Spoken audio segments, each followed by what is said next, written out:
السلام علیکم ناظرین، ویدر اپڈیٹ کے ساتھ آپ کی خدمت میں حاضر ہوئے ہیں۔ آپ کو بتاتے چلیں ملک بھر میں آنے والے دنوں میں ایک اور بارشی سلسلہ داخل ہونے والا ہے۔ آپ کو بتاتے چلیں یہ بارشی سلسلہ انتہائی خطرناک ترین بتایا جا رہا ہے، تو میں آپ کو مکمل تفصیل کے ساتھ آگاہ کرتا ہوں اس چھوٹی سی ویڈیو میں کہ کن شہروں میں یہ بارش ہوگی اور پنجاب، خیبر پختونخوا، سندھ کے لیے کیا نئی خبر ہے۔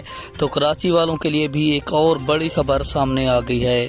اس سے پہلے آپ نے ویڈیو کو لائک اور چینل کو سبسکرائب کرنا ہے۔ آپ کو بتاتے چلیں 21 جولائی سے لے کر 24 جولائی تک پنجاب بھر میں شدید اور خطرناک ترین بارشیں ہوں گی۔ تو آپ کو بتاتے چلیں کراچی یعنی کہ صوبہ سندھ میں شدید اور خطرناک ترین بارشی سلسلہ 23 جولائی سے لے کر 1 اگست تک جاری رہے گا، اور آپ کو بتاتے چلیں کشمیر میں بھی شدید اور خطرناک ترین بارشی صورتحال پیدا ہوگی۔